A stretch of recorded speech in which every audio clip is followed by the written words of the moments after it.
बहुत समय पहले की बात है। हरिया नाम का एक गरीब किसान अपने छोटे से खेत में मेहनत करता था। वो ईमानदार और समझदार था, लेकिन बहुत ही गरीब। उसके पास एक ही बैल था और उसी से वो खेत जोता करता था। हरिया की एक आदत थी, वो हमेशा समस्या का हल दिमाग से सोचता था और कभी भी जल्दबाजी में फैसला नहीं लेता। का जमींदार बहुत लालची था। वो हर साल हरिया से जमीन का कर, टैक्स बढ़ा देता था। एक दिन जमींदार बोला, हरिया, इस बार तुम्हें 2 गुना कर देना होगा, वरना जमीन जब्त हो जाएगी। हरिया चुप रहा।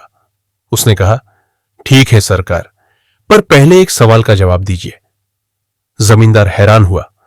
हरिया बोला, अगर मैं एक बीज बोऊं और उससे 10 पेड़ उगे, तो क्या मैं हर पेड़ पर टैक्स दूंगा या बीज पर? जमींदार कुछ नहीं बोल पाया। गांव वाले हंस पड़े। राजा वीरसेन अपने राज्य में सबसे बुद्धिमान व्यक्ति की तलाश कर रहा था, जिसे वो अपना सलाहकार बनाना चाहता था।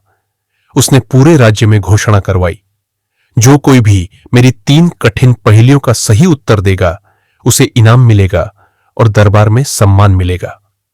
हरिया ने भी यह सुना और सोचने लगा, चलो मैं भी कोशिश करता हूं। हरिया दरबार में पहुंचा। राजा ने मुस्कुराकर कहा, 1, दुनिया की सबसे तेज चीज क्या है? 2, ऐसी चीज जो जितनी बांटो उतनी बढ़े? 3, कोई ऐसा काम बताओ जिसे करते हुए आदमी सो भी नहीं सकता। हरिया ने जवाब दिए, 1, सोच, क्योंकि वो पल भर में कहीं भी जा सकती है।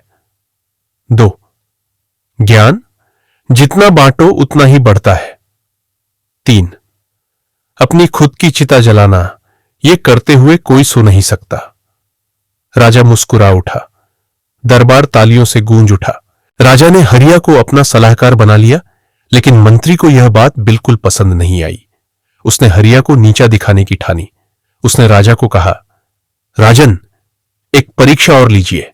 अगर हरिया सच्चा बुद्धिमान है तो यह कर पाएगा। राजा ने कहा, ठीक है।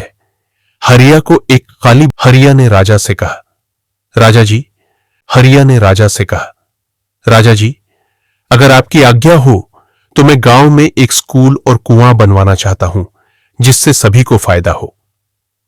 राजा ने उसकी दरियादिली देखकर उसे जमीन, पैसा और सम्मान दिया। हरिया ने अपनी चतुराई का उपयोग केवल अपने लिए नहीं, बल्कि पूरे गांव के लिए किया।